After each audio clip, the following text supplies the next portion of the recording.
I followed you based on one video. You passed the vibe check.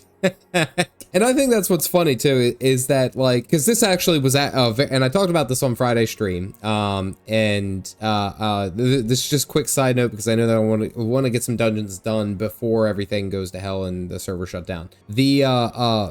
Like there was a whole Twitter thread going on with some of the streamers and other content creators that I follow, and they were talking about the journey through Final Fantasy 14. And really what the eventuality of it is. Like, and I think Grinding Gears did it best recently because, yeah, I mean, I think it was just like last week. The playthrough of Final Fantasy 14, you see like people who like go from just a couple of people watching their stream to having, I think Grinding Gears, I think on their part 2, they had like nearly 9,000 people watching the end of Endwalker. Like, there's so many people get committed to it and follow through.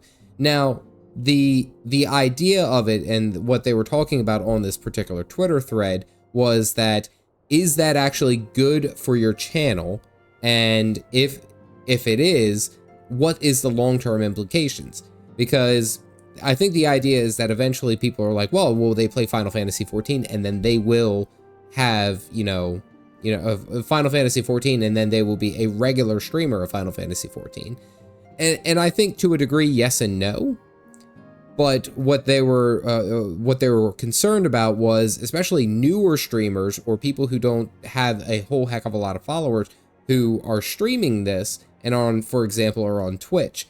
If you go into Twitch and you reach their certain tier levels for either partner status or obviously affiliate status, but partner status, and you get accepted in a partner status and then you finish Final Fantasy 14, like apparently they were talking about streamers who have lost that completely. They lose their partner status after going through the Final Fantasy 14 because then they're playing something else that community did not want to watch or doesn't care to watch. So Nicola was talking about really, we'll say, me passing the vibe check, and I say it like that. And I never viewed it like that. I never viewed it. It's like, I really do hope that when you guys watch any of my other videos or my channel or anything else I do on this channel, like I really do hope that you guys come and stop by for a conversation. But if not, I look at the opposite side of that. Is like, you're streaming a game that these people really, really like.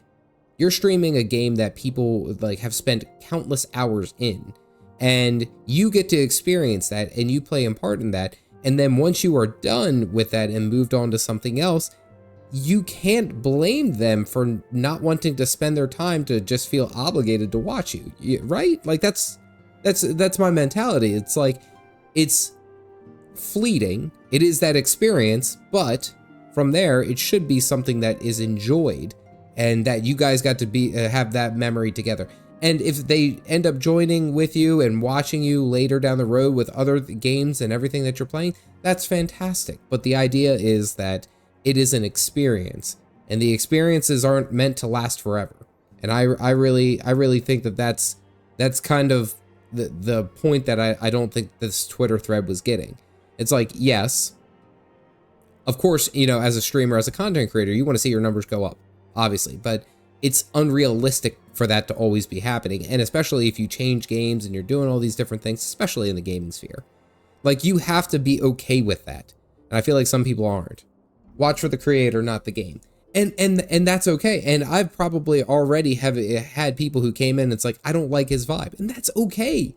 Look, as a content creator, I've learned very, very quickly, you cannot take any of this personal. You can't sit there and be like, oh, well, was it because I was only playing with that game, or I didn't like this, or what have you? It's like, did you enjoy yourself? If you're enjoying yourself, you are naturally going to attract people who enjoy watching you play.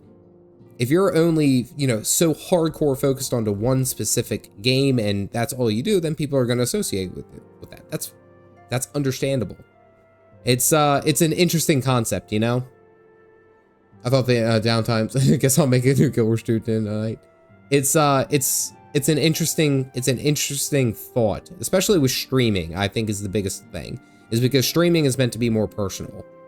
The live videos, they have a purpose, they serve their own thing, but the stream, that's what it is.